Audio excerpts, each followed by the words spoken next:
Well, it's great to be back post World Economic Forum, which is what we're here to discuss today, and just sort of a general chat. The World Economic Forum this year was happening at a critical juncture in relation to what's going on in terms of macroeconomic environments, the geopolitical situation we're seeing, climate sort of having a bigger impact, the cycle of energy, and in tech and innovation sort of at the heart of the post-pandemic realm. We also need to think that it's a very fluid situation, and whatever we discuss today, in 6 months from now, may not be the case. Totally agree with you. Yeah, maybe even not in 6 months, maybe already next week it's a new update there on the world side. So I think it's very interesting, especially to see how the world economic will change. So I'm a bit more on the topic about fair economics. So I don't know what Adam Smith would say about this, who wrote the book, or is like the father of the capitalism, yes. How this has been changed. We look to 1945 until 1990, we had like this, let's say, bipolar world, yeah. Then we had now a unipolar world with the US as a world leader, and now this change again, yeah.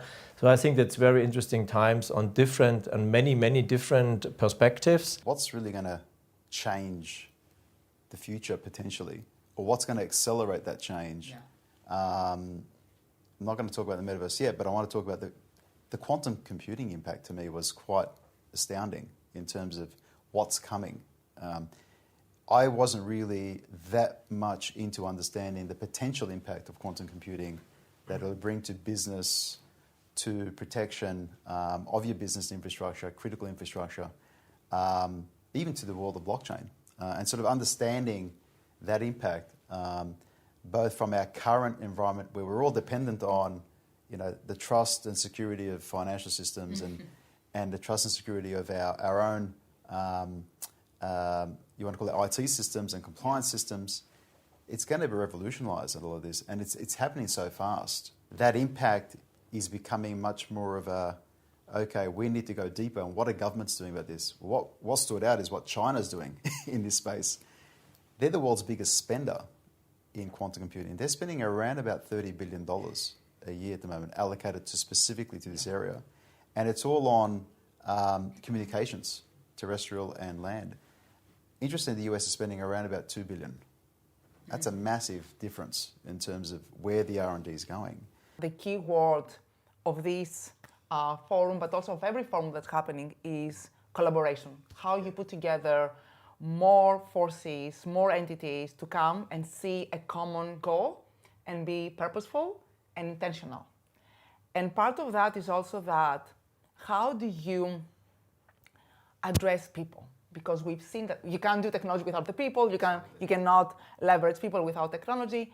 And for me, the most important thing it was that I was very happy to see how many conversations were about people, jobs, skills, what the future is bringing, and how we should actually support people to become better without thinking in which geography they are. Although you need to think geographical limitations in a way that you may have higher population in some of the countries like Nigeria and much smaller one like in Greece, which is where I come from. But you need to think that you have some common threats happening, like what you do with women, who they lost their jobs because of, many of them actually, because of COVID. What you do with jobs that are going to be eliminated because of the advancement of technology, but they're going to be replaced with other jobs that you need to upskill yourself and the people over there. And the third is that how you make these people come into pace as fast as possible so they can have financial independence. The big thing you're seeing right now, and it's on everyone's minds as leaders and countries, is that there's a lack of talent. The key word of lack of talent. Huge. Every sector, every industry, ground up, lack of talent. It's actually not a lack of people, funny enough. The people exist. You have the question 7+ is the billion people, actually. Yeah. Yes. And it's that pivoting of talent. What's that, the mechanism that get us there, and how to accelerate that, and then how and where do you fill that into to go after that growth economy opportunity? So I think about the fair economy there, you touched many points, so I don't know where to start, so maybe just somewhere in the beginning. So first of all, we have to understand how really economic works. Yeah. And you always, in the last decades, we had a very strong globalization, but the technical innovation process was behind. So I think this has been changed now a bit, also like with upcoming of blockchain, digitalization, quantum, and all these kind of things, it's changing a bit. And I think this is very important that the globalization is in balance with the technical innovation, what we have. Otherwise, we are only running in one direction, and we had this already, you see it in the past, if you look to the history, we had this already a couple of times, and in the moment when this gets balanced, I think it's very good. So, but what does this mean, all these new technologies for us and for fair economic? Everyone talks about poverty and all these kind of things, but the reality is that a lot of people are today disconnected from education. They are disconnected from getting access to the financial markets, and I think here it's a very good point to use new technologies like blockchain, maybe like crypto, also other things, to reconnect these people to the economy. And I think this helps definitely to also to create a fair economy. I think if we look for Africa, for example, I mean, the world population grows every year about 80 to 90 million people. So how to include these people in a stable economic process? Yeah, and we already see today the destruction between rich and poor in the different regions. So the one definitely key factor for this is the education, so that young people, talents, future talents, have access to universities, to new science, civics, and all these kind of things. The world, especially through COVID, has been changed. Used to be, I remember in Germany, we had this Stempelkarte, you know, it's like a paper card that you put in and make ding, yeah. So and then the time gets measured when you were really like working and not working, and how many cigarette breaks you had and all those kind of things. So I think this time is over. Today we see, especially in Dubai, which has excellent infrastructure, also talents and capital, that a lot of companies are located here, but the people that work around the world. And I think if we look to, I just want to mention here maybe Hariri, the Japanese author, about the 21 lectures about the future, about the working environment. And I think we get completely new, let's say, employment structures or employee structures for the futures, how we organize our workflow, how we organize our productions and all these kind of things. And that's what fascinated me about when I see Satya talking. He was talking about the evolution of not just Microsoft, but what's happening in society and where things are moving. And the way that they've been able to pivot as an organisation at Microsoft, that was quite pertinent, their shift to remote working and how they sort of became quite a really good use case. But I think those kind of leadership attributes, where it's now getting the human element with the innovation element together, to achieve sustainable objectives, both for the corporation and for the industry. I think that's sort of at the heart of some of the things you said there, and that's at the heart of the economy. So when I'm looking at the better business area, there was a lot of these discussions around augmented manufacturing, augmented processes, for example. How do you then protect your critical infrastructure for business and for the country to have a sustainable economic sort of environment where you can grow, not just manage the current challenges and be more financially inclusive, because the future digital economy, which was another sort of topic there, is going to bring on this new generation who's not been banked before, who's not necessarily built online businesses before, but that will be Gen Z. Gen Z who's coming in a majority of the emerging markets, which is Africa, Asia, to an extent, Eastern Europe. That whole gamut of Gen Z. There was one report that came through. $33 trillion of the next 10 years' income is going to be earned by Gen Z. They're going to spend it somewhere, and they're going to obviously create businesses somewhere. And where's that going to be? It's going to be predominantly online, and it's going to be predominantly in these new, let's just say, experiences that industry is going to bring to the table. So that sort of stood out a little bit for me. Can I say something about Gen Z? By the way, I'm very close to this generation, not because I'm Gen Z, I'm not.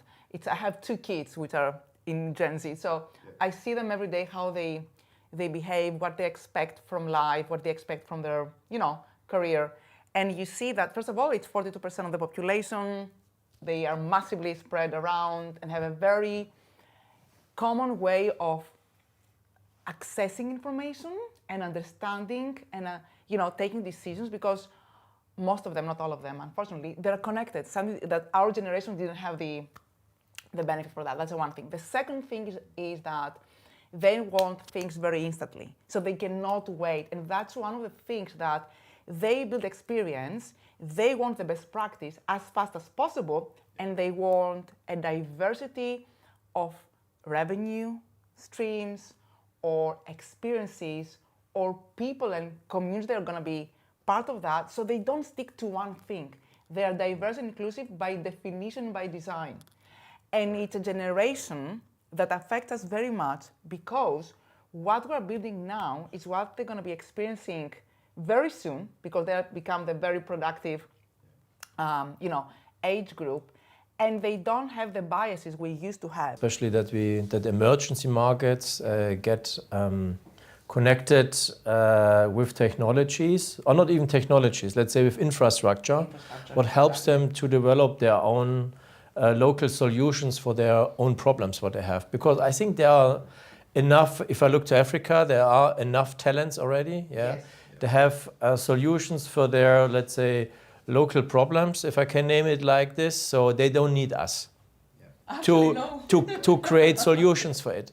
But what they need is the infrastructure and the ability to execute this visions what they have, or the missions at the end. So I think from this side, I agree also that this has been dramatically changed. And also this younger generation, they live somehow already in a kind of metaverse, because they are connected worldwide. So I don't think this is something what can be stopped anymore. Yeah, it get maybe a bit more regulated at the end of the day, but this I think can't be stopped. And I think that's a very good process, because it makes people give them more equal access to resources and to information, but I think it's very important, especially in the emergency markets. So we need to think a little bit about trust and transparency at the moment as well, because they're very, very important. Really important point you raised there, because there was this topic, and I've actually noted it down. It's a human right to have data privacy, but it's a rights framework that needs to be put in place, and the measures behind that is the entity that creates the data has to be a trusted entity as well.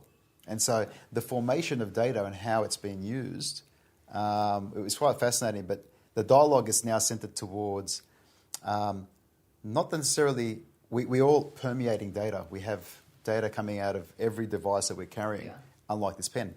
But on a serious note, that is where the opportunity has to start in terms of trust.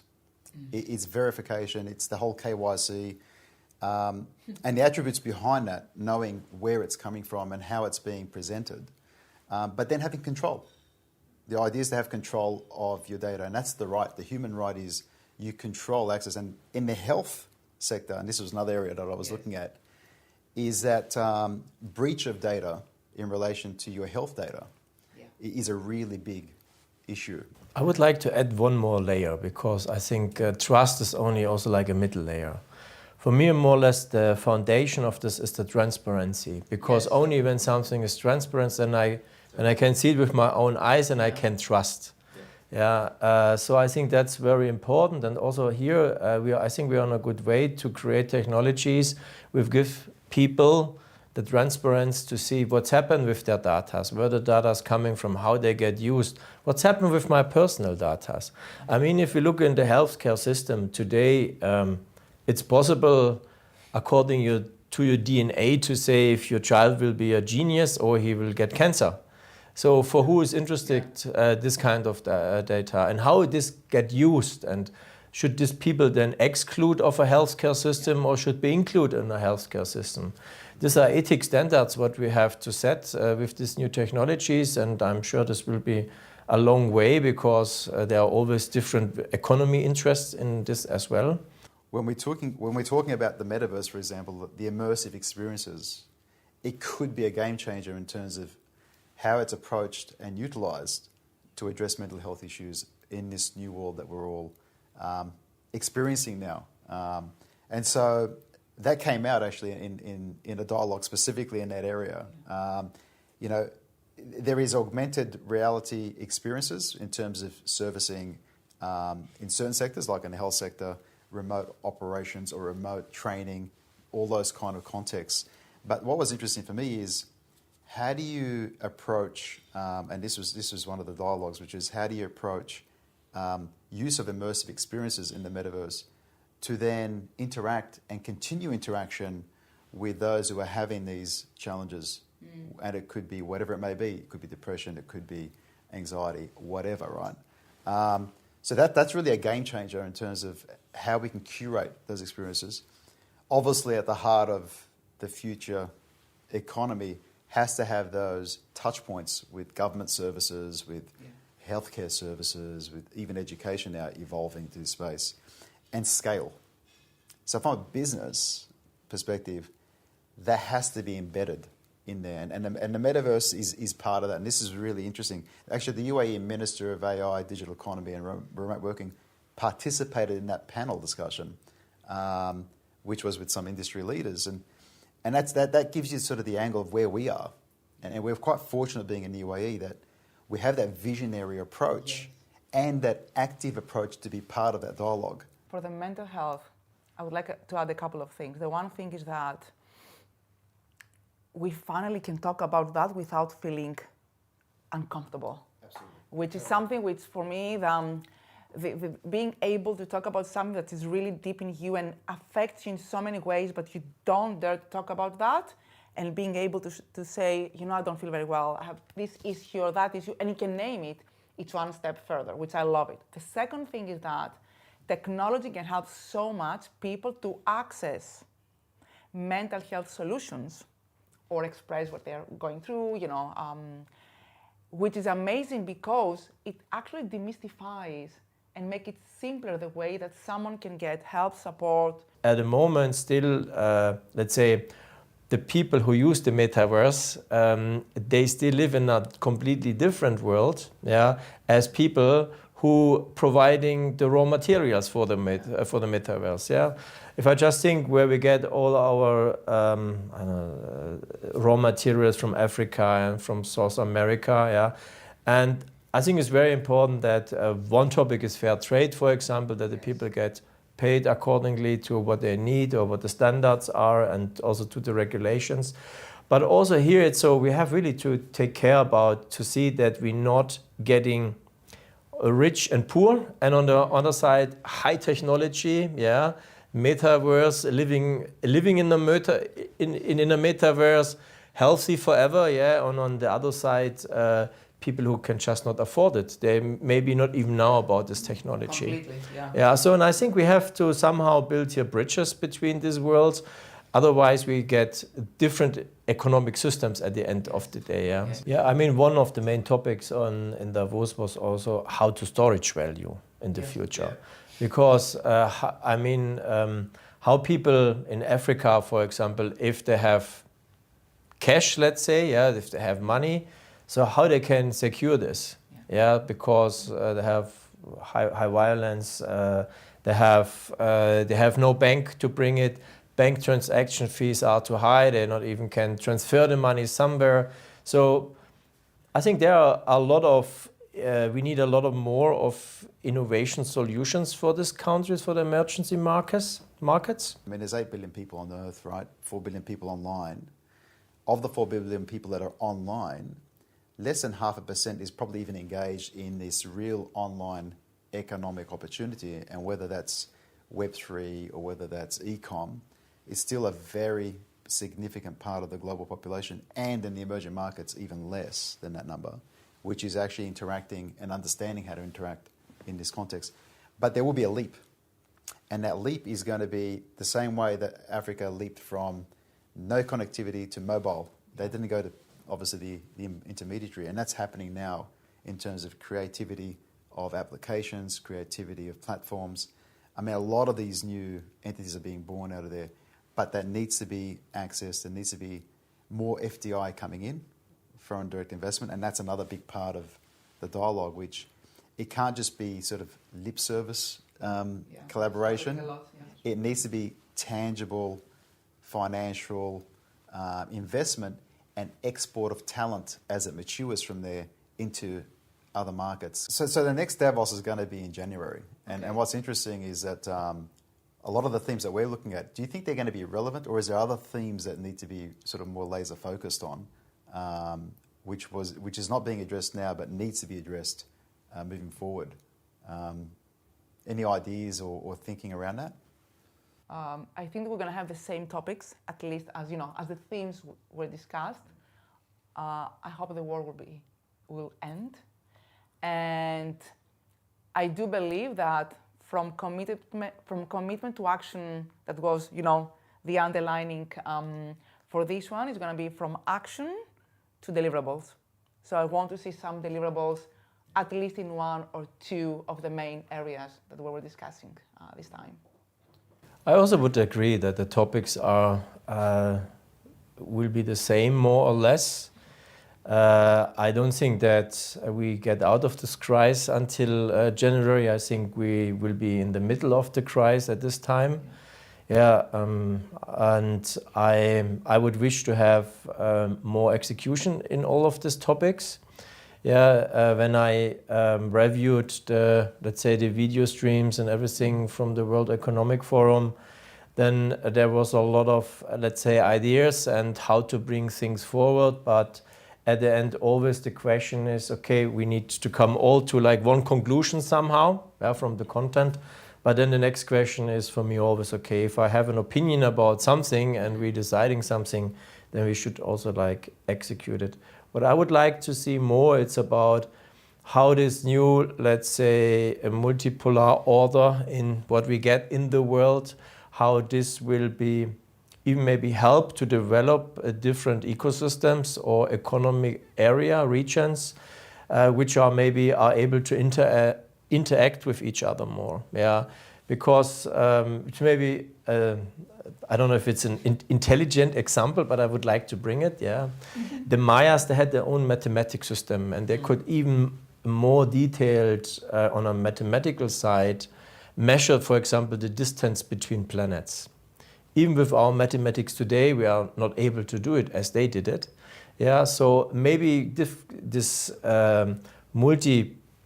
multipolar economic zones in the future give us the opportunity to develop even better solutions, from different perspectives for the new topics, what's coming up: environment, health, fair economy, education, all those kinds of things. Because I think there is no really right and wrong. Yeah, it's all a very individual solution for an individual topic at the end. Yeah, I agree with both of you. I mean, it's the themes are probably going to be continuous because they're so broad, but actions and deliverables and real substance, when you're getting so many leaders together, it's a great opportunity to decide on things as frameworks, but also to put together and commit teams within organisations and government entities to go and deliver on. Because every local economy now, over the next 6 months, is going to look inwards and say, are we sustainable? Do we have food security? Do we have energy security? Can we be efficient in our infrastructure to be able to then provide those services with the addressing of this issue around inflation? And we're going to be here in January to discuss about what the progress has been, and looking forward to hear back from you with any kind of questions or comments you have for today's conversation.